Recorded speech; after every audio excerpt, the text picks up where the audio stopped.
প্রিয় দর্শক, অতিরিক্ত বেয়াদবিকর একটি বিষয় সামনে এসেছে। ফরিদপুরের সদর উপজেলায় বসত ঘরের জানালা ভেঙে অষ্টম শ্রেণীর এক ছাত্রীকে অপহরণ করে সংঘবদ্ধ ধর্ষণের অভিযোগ উঠেছে। এ ঘটনায় স্থানীয়রা দুই অভিযুক্তকে মোটর সাইকেল সহ আটক করে পুলিশে সোপর্দ করেছেন। বর্তমানে ওই কিশোরী ফরিদপুর মেডিকেল কলেজ হাসপাতালের গাইনি ওয়ার্ডে চিকিৎসাধীন আছে।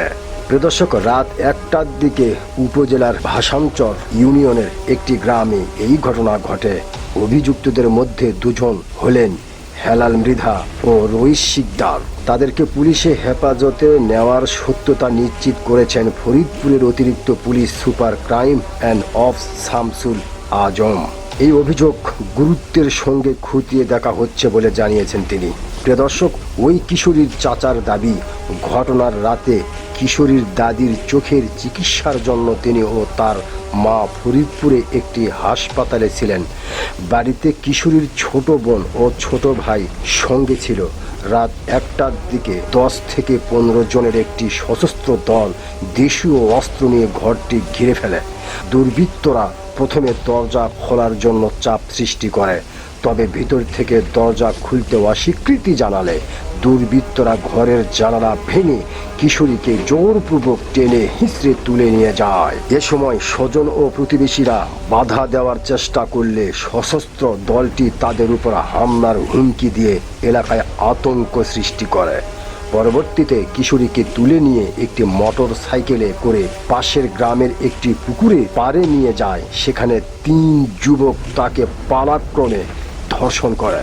ওই এলাকার বাসিন্দাদের সূত্রে জানা যায়, সংঘবদ্ধ ধর্ষণের পর কিশোরী মারাত্মক অসুস্থ হয়ে পড়লে রাত 3টার দিকে ঘটনার প্রায় 2 ঘন্টা পর দুর্বৃত্তরা কিশোরীকে বাড়ির উঠোনে ফেলে রেখে পালিয়ে যাওয়ার চেষ্টা করে।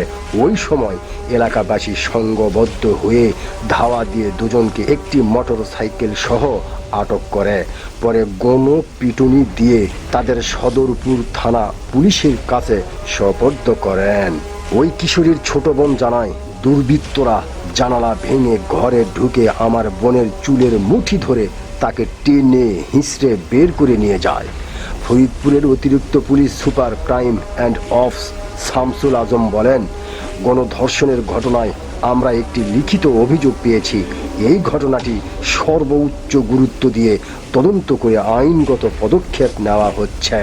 এলাকাবাসী যে 2 জনকে আটক করে পুলিশের কাছে সোপর্দ করেছে তারা বর্তমানে থানায় পুলিশের হেফাজতে রয়েছেন। প্রিয় দর্শক, এতক্ষণ আপনার মূল্যবান সময় দেওয়ার জন্য আপনাকে অসংখ্য ধন্যবাদ। আল্লাহ হাফেজ।